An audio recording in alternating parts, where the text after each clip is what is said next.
Hello दोस्तों। आज हम इस वीडियो में सीखेंगे कैसे हम किसी संख्याओं का अंतिम अंक निकालते हैं या यूं कहें यूनिट डिजिट। ठीक है ना दोस्तों। तो आज का हमारा टॉपिक है यूनिट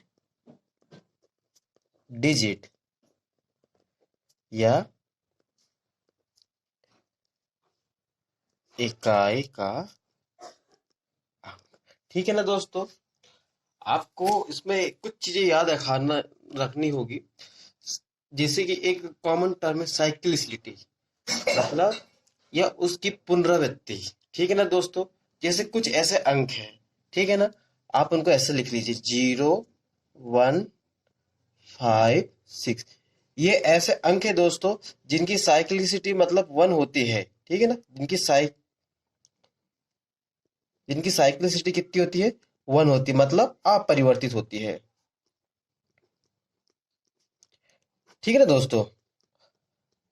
कहने का मतलब क्या है, यदि जिन संख्याओं के अंत में, ठीक है ना दोस्तों, यदि जिन संख्याओं के अंत में ये अंक आते हैं तो उनमें कितना भी, उनकी कितनी भी घातें क्यों ना हो, वो जो अंतिम अंक आपके वैसे ही रहेंगे। जैसे मान लीजिए मैंने किसी बोला कि भाई 1231 की घात 155, आप 151 को आपको बताना है कि इसका अंतिम अंक क्या होगा।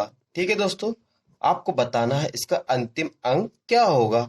आपको पता है कि इनके इकाई के अंक क्या होते हैं, अपरिवर्तित होते हैं। इनका अंतिम अंक कैसा होता है दोस्तों, अपरिवर्तित होता है। ठीक है ना दोस्तों। तो उस कंडीशन पे यहाँ पे अंतिम अंक क्या है, 1 है। तो इसका अंतिम अंक क्या होगा दोस्तों, 100। इसका अंतिम अंक क्या होगा, 151।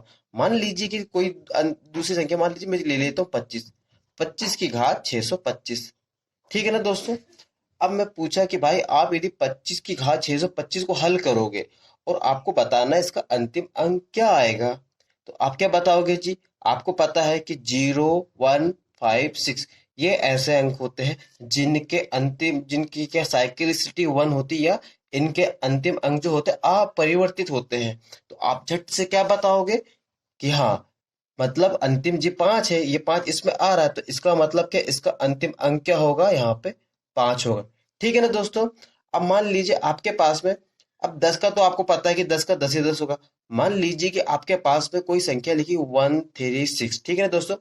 अब आपको बोला जाता है, ठीक है ना दोस्तों। अब मान लीजिए कि अब आपको बोला जाता है कि आपको निकाल के बताइए। ठीक है। जैसे कि मैं यहाँ पे लेके दूं, यहाँ पे इसकी घात कितनी होगी है, 1, 1, 2, 3, 5। ठीक है ना दोस्तों। आपको पता है कि 6 कम 6 होता है। ठीक है ना दोस्तों। यदि आप इसको 136, यदि इसको आप करोगे, तब भी आपका जो अंतिम अंक जो आएगा दोस्तों, ठीक है दोस्तों, आपका जो अंतिम अंक आएगा वो कितना आएगा, वो भी आपका 6 ही आएगा। ठीक है ना दोस्तों।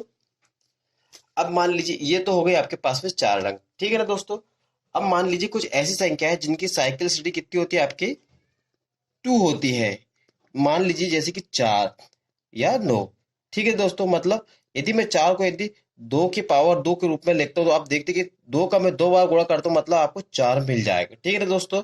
मतलब क्या है कि 4 अपने आप को हर दूसरी बार में आपको दोहराएगा। ठीक है ना। इसी प्रकार यदि मैं 3 को लिखता हूँ, 3 को यदि 2 बार लिखता हूँ, तो 3 दूनी कितना हो जाएगा, 3 × 3 की पावर कितना कर दूंगा, 9। मतलब कहने का क्या है कि ये संख्या ये है कि यदि मैं 2 को यदि 2 बार गुणा करता हूँ, तो उसकी साइक्लिसिटी कितनी हो जाएगी आपकी, 2। मतलब वहां से आपको 4 मिल जाएगा। यदि 3 बार गुणा करता हूँ दोस्तों, ठीक है ना दोस्तों, यदि मैं इसका 3 बार गुणा करता हूँ तो क्या मिल जाएगा आपको, 8 मिल जाएगा। नहीं, तो आप जा रहे हैं, मगर 4 आपको कितने में मिल रहा है, 2 पे। मतलब कि 2 के फैक्टोरियल जितने भी होंगे उनकी साइक्लिसिटी कितनी होगी दोस्तों, वो 4 के मल्टीपल होंगे। ठीक है ना दोस्तों। तो आपको ये यहाँ पे याद रखना है कि यहाँ पे 2, मतलब वो संख्या कौन कौन सी, 4 और 9। ठीक है ना दोस्तों। इन संख्याओं का, ठीक है ना दोस्तों, इन संख्याओं का बस आपको ये चीज ध्यान रखना है कि एक ऑड एक इवन। ठीक है ना दोस्तों। या एक सम होगा, एक विषम होगा। ठीक है ना दोस्तों। बस आपको ये याद रखना है, सम और विषम। मान लीजिए कोई संख्या है, ठीक है ना दोस्तों, मान लीजिए कोई संख्या है जिस 4 है, ठीक है ना, जिसका अंतिम अंक है। यदि उसकी घात क्या होगी, यदि उसकी घात क्या है दोस्तों, यदि विषम होगी, यदि उसकी घात क्या होगी दोस्तों, विषम या ऑड होगी, ठीक है ना दोस्तों। उस कंडीशन में हमेशा, ठीक है ना दोस्तों, उस कंडीशन में हमेशा आखिरी अंक क्या आएगा आपका, 4 ही आएगा, ठीक है। और 4 ही क्यों आएगा दोस्तों, आप देखिए 4 एकम 4 होता, चरतिया 12 मतलब 64 होता है, ठीक है। तो 4 की घात 3 मतलब कितना होता, 64 होता, मतलब विषम में हमेशा क्या आएगा, 4 आएगा, ठीक है ना दोस्तों। अब यदि सम रहेगा तो वहां पे हमेशा क्या मिलेगा आपको, 6 ही मिलेगा, ठीक है ना दोस्तों। यहाँ पे आपको क्या, 6 ही मिलेगा। मान लीजिए अब आपके पास में एक संख्या है, मान लीजिए आपके पास दूसरा अंक है, क्या है, 9। यदि 9 में यदि आपके पास में यदि 9 है, ठीक है, यदि सम है, ठीक है, जैसे आप इसको बहुत सिंपल तरीके से ये समझ लीजिए, पावर लगा लीजिए। जैसे मान लीजिए आपके पास में, मैंने कहा कि भाई 9 का 9 एकम 9 होता है, यदि 9 की 2 बार गुणा कर तो 9 नाम 81, ठीक है ना। जब आपने देखा कि जब आपने स्क्वायर किया, ठीक है ना दोस्तों, जब आपने स्क्वायर किया तो आपको क्या मिला, 1 मिला, 9 नाम 81। तो आप कैसे कह सकते हैं कि जब सम पावर रहेगी तो आपको हमेशा अंतिम अंक क्या मिलेगा, 1 मिलेगा, ठीक है ना दोस्तों। और जब विषम रहेंगे तो आपको अंतिम अंक क्या मिलेगा, आपको 9 मिलेगा, ठीक है ना दोस्तों। अब आपके पास में कौन कौन से अंक हो गए हैं आपके, 0 1 5 6, उसके बाद में 4 9 होगा। अब जो बचे हुए अंक है, आपको उसमें थोड़ा सा बस ध्यान देना है दोस्तों, ठीक है ना दोस्तों। वो कौन कौन से अंक है जिसपे आपको थोड़ा सा ध्यान देना होगा, वो होंगे आपके 2 3 7 8, ठीक है ना दोस्तों। इन अंकों में आपको थोड़ा सा ये ध्यान देना होगा कि क्या करना होगा, कि इन अंकों को, ठीक है ना दोस्तों, कि इन नंबरों को आप क्या करना है सबसे पहले, ठीक है ना दोस्तों, कि आपको क्या करना है, इनको 4 से क्या करना, भाजित करना है, ये डिवाइड करना है, ठीक है ना दोस्तों। 4 से डिवाइड करके ठीक ना, जो आपका शेषफल बचता है, ठीक है ना दोस्तों, शेषफल मतलब भाजित मतलब आप इसको डिवाइड लिख लीजिए, ठीक है ना दोस्तों। इनके अंतिम 2 अंकों को, ठीक है ना दोस्तों, है ना, अंतिम 2 अंकों को, ठीक है ना दोस्तों, उसका जो शेषफल आता है, ठीक है दोस्तों, उसके बाद जो शेषफल आता है आपको ये देखना है, ठीक ना। उसके बाद जो शेषफल आता है आपको वो निकालना है, शेषफल कित आपको जो भी शेषफल आता है आपको यहाँ पे लिख लेना है। अब उसके बाद में क्या करना है, ये तो आपका हो गया स्टेप फर्स्ट। अब स्टेप सेकंड में क्या करना है, अगर, ठीक है ना दोस्तों, अगर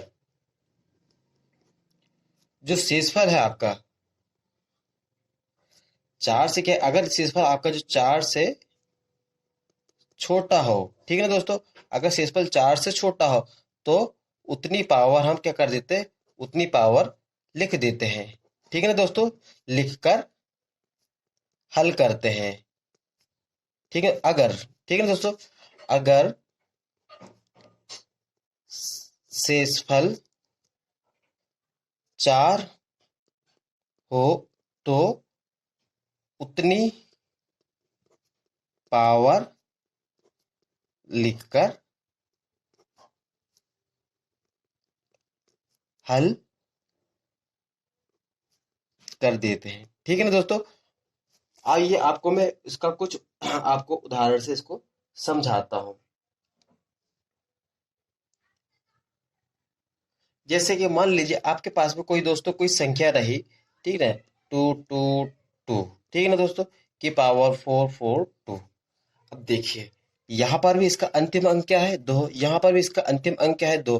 तो आपको क्या करना है, इसके 2 अंकों को लेना है, तो इसके 2 अंक क्या होंगे आपके पास में, 42। अब आपके उसके बाद आपको क्या बताएंगे, ये 4 से आपको क्या करना है, आपको इसको डिवाइड करना है। तो आप करेंगे, 4 से 4 पूरा कर जाएगा, आपको रिमाइंडर क्या मिलेगा, 2। ये 2 क्या है आपका शेषफल। अब उसके बाद में मैंने क्या बताया था, ये जो शेषफल है ये आपका स्टेप 1 हुआ, ठीक है ना दोस्तों।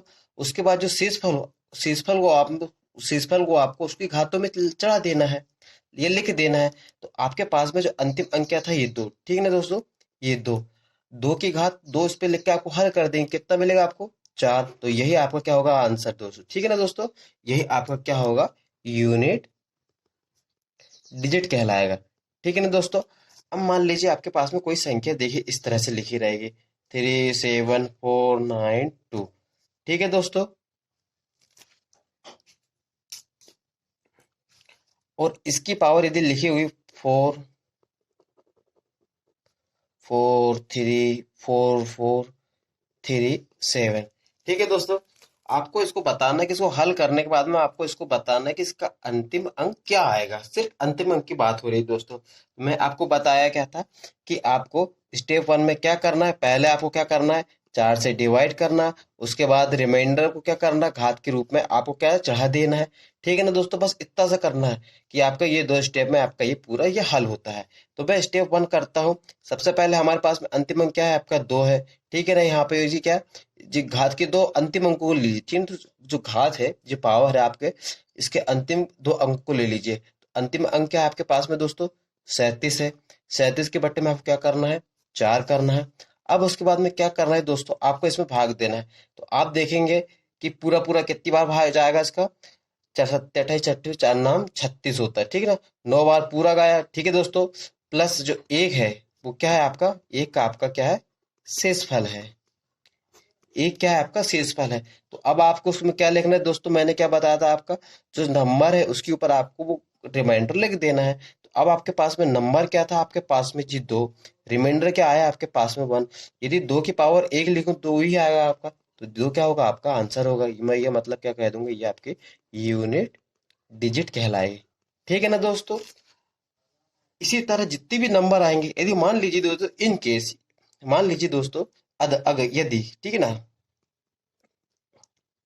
अगर दोस्तों, ठीक है ना दोस्तों, अगर ये 2 की पावर यदि आपकी 4 होती, ठीक है ना दोस्तों, यदि 2 की पावर यदि 4 होती तो क्या ले लेते आप, चाहे तो उससे आप ये 0 आती। ठीक है ना दोस्तों, 2 की पावर यदि 0 आती या 2 की पावर 4, दोनों ही कंडीशन में दोस्तों आपको सेम लिखना है। 2 की पावर यदि है, 2 की पावर को आप 0 लिख लीजिए। यदि ऐसा केस आता पूरा पूरा डिवाइड होने की कंडीशन पे, यदि जब पूरा पूरा यदि डिवाइड हो जाए तो वहां पे आपको क्या लेना दोस्तों, 0 लेना। ठीक है ना, ये 0 ले लीजिए, 4 लिख लीजिए। ठीक है ना दोस्तों, बस आप तो 2 का आप 2 के 8 चुके कितना होता है, 2 के मतलब 2 की पावर 4 है ना, 8 दूनी 16। ठीक है ना दोस्तों, वहां पे आपका क्या जाएगा, फिर 6 आएगा।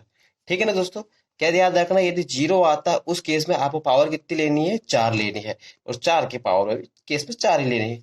ठीक है ना दोस्तों, इस तरह से आपको ये करना है। उम्मीद है आपको इसमें ये पसंद आया होगा।